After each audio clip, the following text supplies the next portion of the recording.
Hey everybody, welcome back to our next chapter in our continued exploration of the story. Real quick recap this time around. Last time we focused in on the division of the United Kingdom of Israel, roughly 800-ish years after, before Jesus, actually, no, probably a little more than that, probably more like 900 years before Jesus was around, when Israel divided into the northern kingdom, aka Israel, aka Samaria, and the southern kingdom of Judah, and we also began to hear about a few of the first kings. We had Jeroboam and Rehoboam to start with, and then a few of the subsequent kings or monarchs that came after that. So that's what we focused in on last week. This week, as we enter into chapter 15 entitled God's Messengers, we begin to focus in on the presence or the importance of the prophets, those individuals who receive a divine word or message from God. Sometimes their message is intended for a leader or for a monarch. Sometimes it is for the nation. Sometimes it is a word of encouragement or reassurance. Usually it is a word of rebuke. That is what we tend to see when we review all of the various prophetic writings, and there is a lot of it in the Bible. We have had prophets before. They are not new in what we've been through before. Arguably, Moses himself was a prophet. If we go all the way back to Exodus, in addition to being a leader of the people, he was also a prophet because he spoke for God. Some other ones that we've had a little bit more recent in the history are Samuel, who was the last judge of Israel and also a prophet, and he was the prophet who anointed both Saul and then David to be kings. Another example is the prophet Nathan, who was active during the reign of King David. We heard a little exchange with them in and around Bathsheba. So we've had some examples of prophets before. Now, the section that we are entering into begins to have a distinction in terms of the prophets and how we refer to different individuals. We have major prophets and we have minor prophets. Now, this is not a shot at the importance of one over the lack of importance of another. It really determines by how long their prophetic writings within the Old Testament are. The long ones are considered the major prophets, and the minor prophets are quite a bit shorter. Now, this kind of applies to what we have here in chapter 15, and it kind of doesn't. It's a little bit of both. We see this within the various prophets that are featured. We actually hear about 4 different prophets. Our 2 main ones of Elijah and Elisha, 2 different guys, very similar names.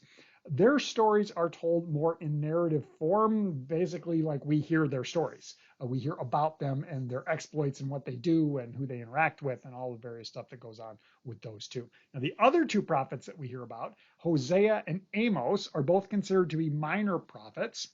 Their actual prophetic writings are featured at the end of the chapter, and you can really tell because there's sort of a distinctive way that the font is presented. And whenever we find prophecy within the scriptures, it tends to be printed in that way. Even in the New Testament, when we see prophecy, a lot of times you'll see the narrative kind of shift over into this slightly different format. So whenever you see that difference, that's a pretty good indicator that that is prophetic writing. The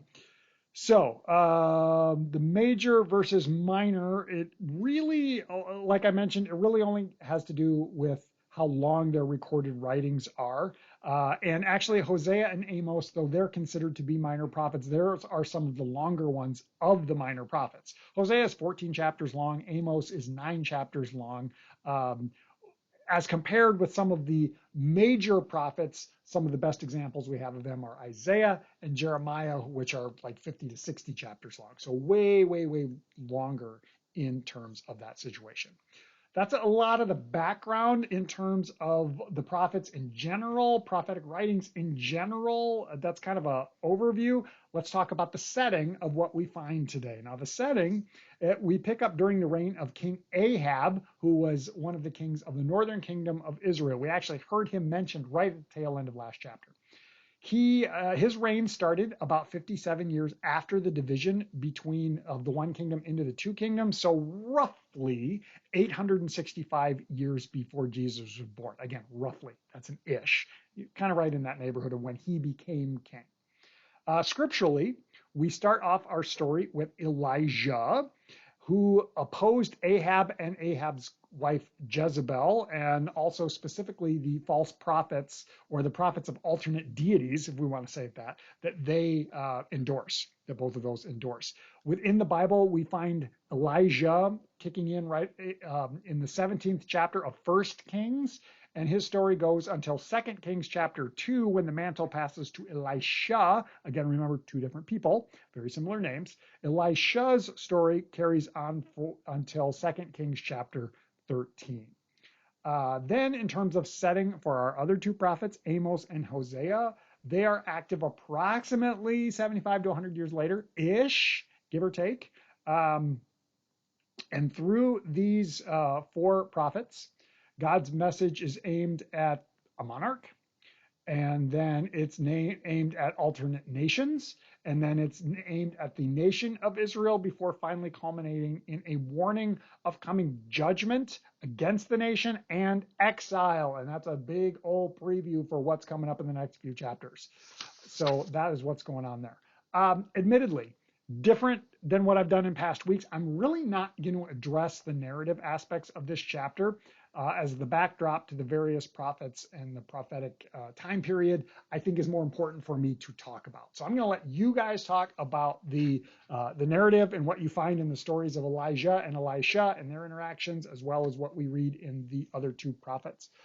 And I'm going to talk a little bit more about this prophetic era. Now, that's my term. I'm coining it. I'm sure somebody else has probably said it before, but I'm saying the prophetic era would last for several more centuries from where we find today, through a lot of ongoing events in what we would call Old Testament history, which include the Assyrian exile of the northern kingdom, the Babylonian exile of the southern kingdom, the eventual return to Jerusalem, and the rebuilding kind of reconstruction period that happened during the Persian Empire, before things really go quiet for about the last 400 years before Jesus comes on the scene in the beginning of the New Testament. So we're probably looking at a period of several hundred years, maybe 300 or 400 years of the various prophets, not just the ones featured in this chapter, but the various prophetic writings that we have take place over the course of that window. Now, that's a pretty wide window.